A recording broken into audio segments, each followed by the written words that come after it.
গোছান্দন ডরি কন্দর গোছান্দন ডরি কন্দর চন্দন ডরি গোছান্দন ডরি কন্দর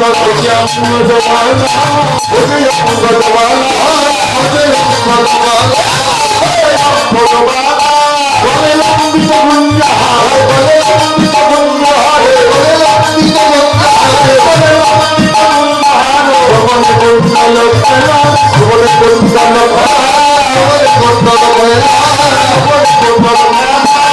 সাজাইছে সাজাইছে সাজাইছে সাজাইছে আপন আপন জননী সাজাইছে জননী সাজাইছে জননী সাজাইছে তেমনি করে সাজাইছে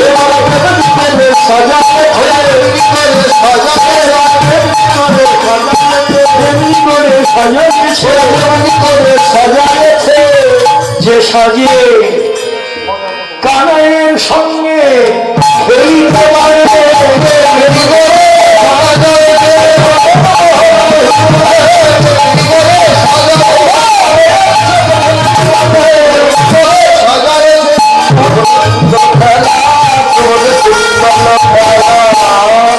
যে সাজে গোবিন্দ মিলে কথা বললে রসাভাস হয়। রাখালরা তো গোবিন্দ জানে না। হ্যাঁ, আমরা আখর দেই যে সাজে গোবিন্দ মিলে তেমনি করে সাজিয়েছে, এতে কথা রসাভাস কথা। কানাইয়ের সঙ্গে খেলা করা যায়, মায়েরা তাদের ছেলেদেরকে তেমনি করে কঠিনের সাজে সাজিয়ে দিয়েছে। হাতে আছে গরু ফেরানো লাঠি, কাঁধে গরু বাঁধা দড়ি, অঙ্গদ গলায় গলায় গুঞ্জাহার, মাথায় চূড়া, একেবারে এমন সাজে সাজালেন যে সাজে সাজলে কানাইয়ের সঙ্গে খেলা করা যায়। আর আমাদের লক্ষ্য করে যদি বলা হয়, আমাদেরও সেই সাজেই সাজতে হবে যে সাজে গোবিন্দ মিলে। সে স্বাস্থ্য জানি নে। হ্যাঁ, আমাদের যত সাজি সাজি, আসল সাজ আমায় সাজাইয়ে দে কৃষ্ণ দাস, যাহা আমি ভালোবাসি।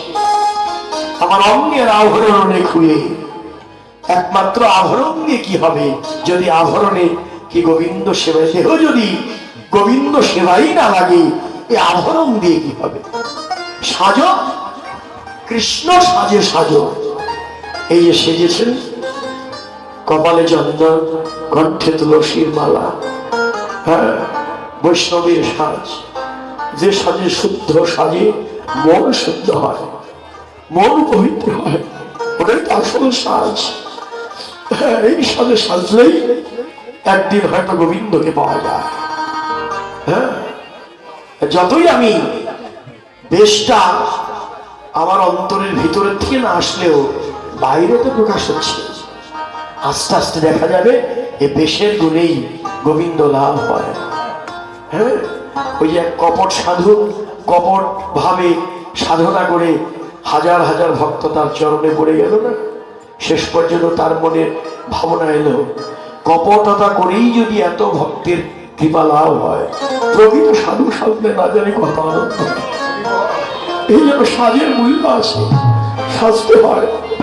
হ্যাঁ, এখান থেকে বেরিয়ে গেলে কেউ আর বলবে না আপনি কোথায় গিয়েছিলেন, এক বাক্যে বলবে বৃন্দাবন থেকে।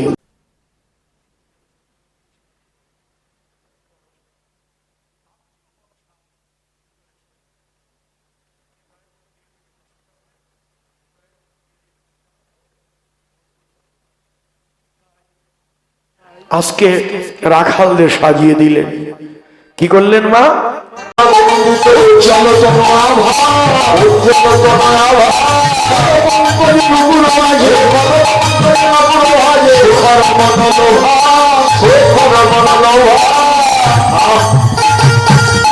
এমন রূপ রাখালদের, এমন রূপ, স্ফুট চম্পক, মানে চম্পক প্রস্ফুটিত চম্পক ফুলের যে জ্যোতি, ওই জ্যোতিকে জয় করেছে রাখালদের অঙ্গ জ্যোতি।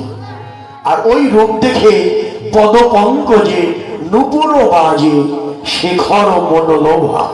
বৈষ্ণব কবি শেখর, তার মনের লোভ, আমি কবে ওই রাখালের পায়ের নূপুর হব। কিন্তু না, আমি তো তা বলতে পারি না। হে বৈষ্ণবগণ মায়েরা, রাখালের পায়ের নূপুর হব এ কথা বলা ধৃষ্ট না। নূপুর তো পায়ের উপরে থাকে, নূপুরেরও তো একটা ওজন আছে। ওই নূপুরের ভারে রাখালের কোমল চরণতে ব্যথাও লাগতে পারে। তাই নূপুর হতে চাই না, তবে আমি কি চাই, আমি যদি ব্রজ রাখালের চরণের নিচের ধূলিকণাও হতে পারতাম, রাখালের চরণের আঘাতে আঘাতে আমার এই অপবিত্র দেহ পবিত্র হয়ে যেত। কিন্তু সেটাও তো অনেক সাধনার প্রয়োজন।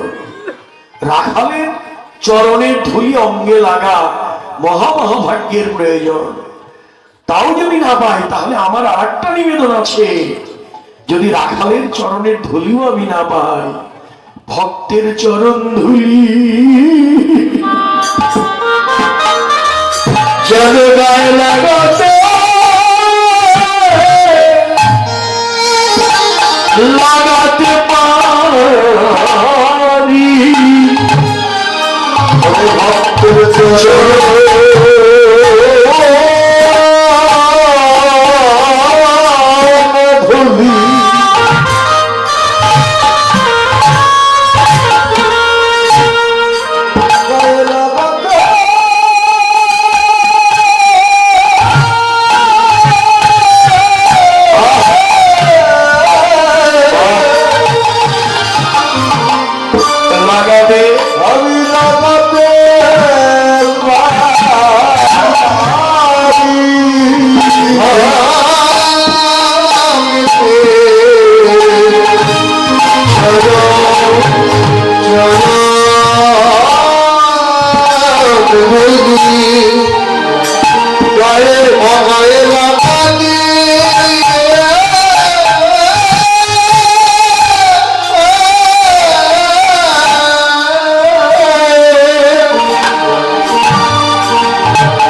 জয় জয় সাধু বৈষ্ণব প্রেমানন্দ।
যেন এই ভক্তের চরা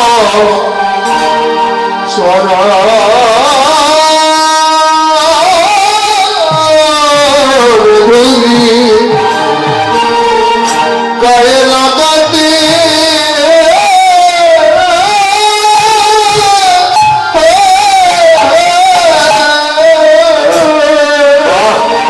জয় জয় সাধুর বৈষ্ণব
শ্রীরাম সুবল নিকটে যাইয়া সুবল নিকটে যাইয়া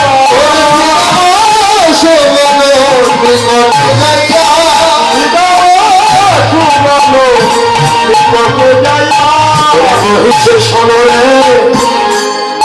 শোন ভাইয়া কবিতে শোনো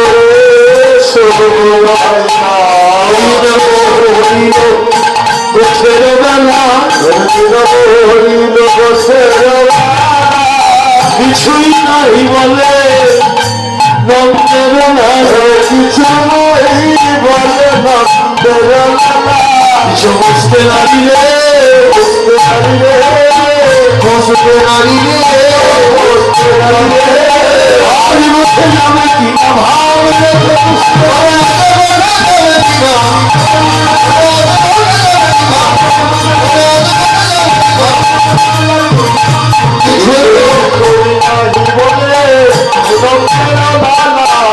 যশোদা যোগায় নবনী মুখে ও যে রয়েছে মায়েরই কোলেতে সুখে যশোদা যোগায় নবনী রয়েছে রয়েছে মায়ের কোলেতে সুখে আমাদের আছে আমাদের আছে আমাদের আছে আমাদের আছে শুধু টাকার মাথায় আমাদের আছে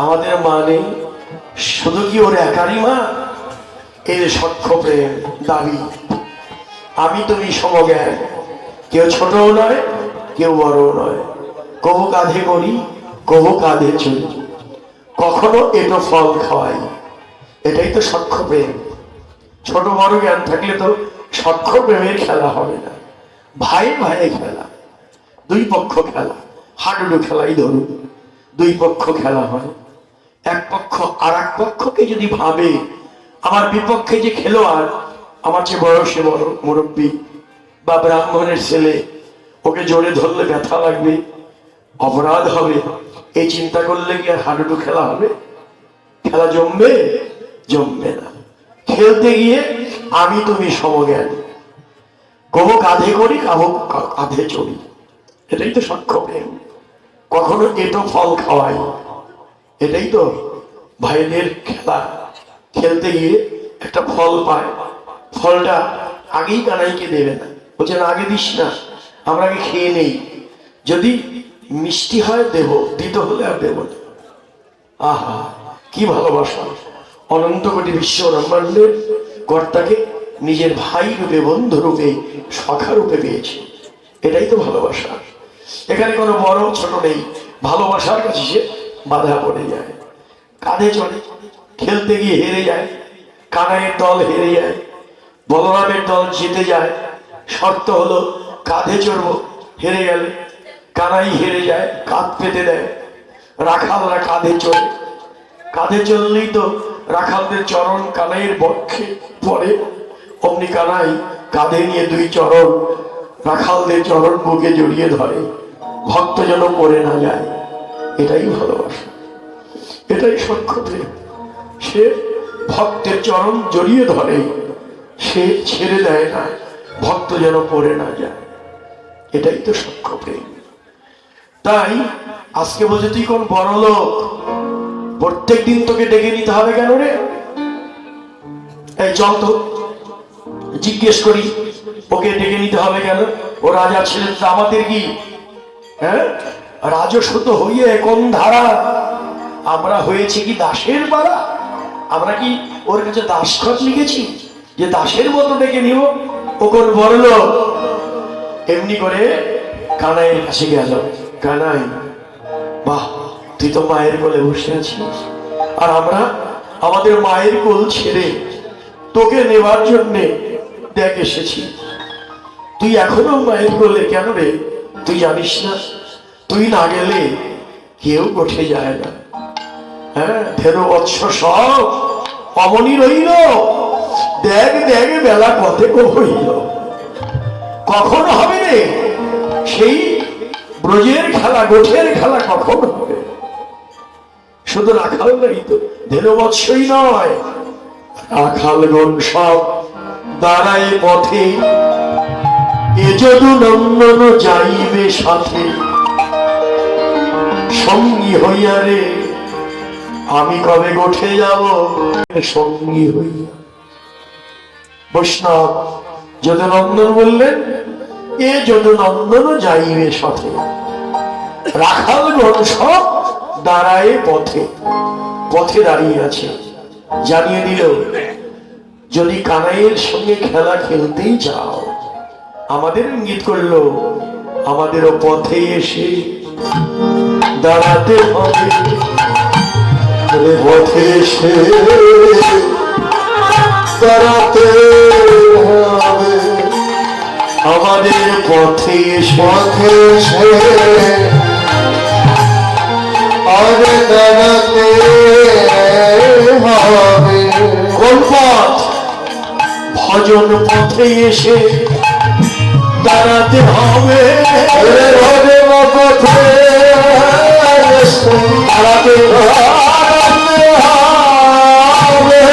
ভজন পথে এসে দাঁড়াতে হবে, ভজন পথে এসে দাঁড়াতে হবে। ও যার যার মনোভিমান ভুলে গিয়ে হরি হরি বলে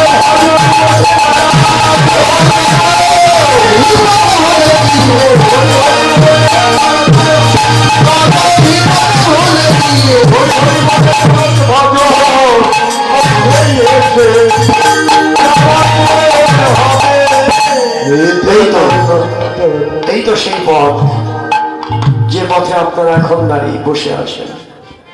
এটাই সঠিক পথ। সাধু গণজন সুপন্থা, যে পথে সাধুগুরু বৈষ্ণব চলে, ওটাই সঠিক পথ বলে। এর যে সঠিক পথ আর নেই। এই যে এসেছেন আপনারা, দূর দূরান্ত হতে এসেছেন, মনের সংকল্প কি? সংকল্প থাকে না? সংকল্প নিয়ে তো এসেছেন, কোথায় যাব? ওই যে বৃন্দাবনে যাব, নববৃন্দাবনে যাব। এই যে দূর দূরান্ত হতে ছুটে এলেন, এটাই তো পথ।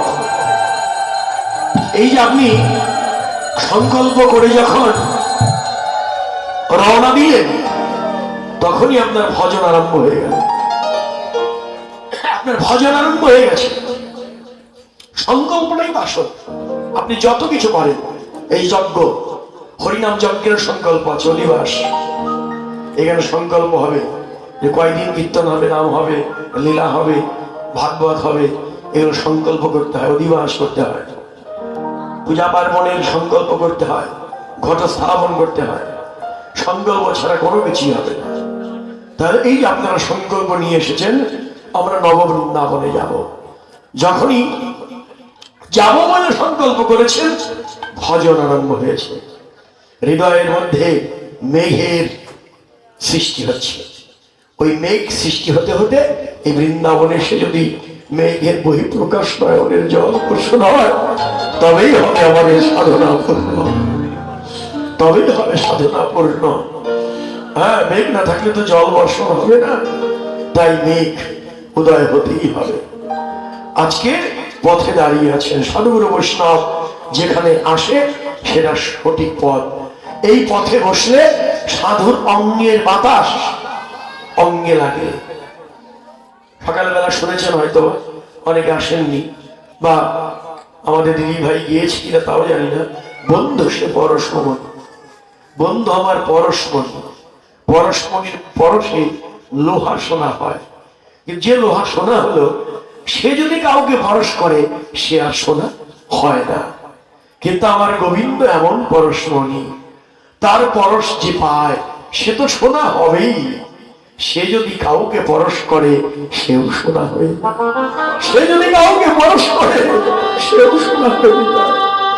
এটাই হলো সাধুসঙ্গের গুণ, যে এই গায়ে গায়ে মিশে মিশে যদি ভাগ্যক্রমে কোন সাধুর অঙ্গের বাতাস এই অঙ্গে লাগে, চরণধরি যদি অঙ্গে লাগে, প্রাণটা যদি হা কৃষ্ণ বলে কেঁদে ওঠে, তবে আমাদের সাধনা পূর্ণ হবে। Oh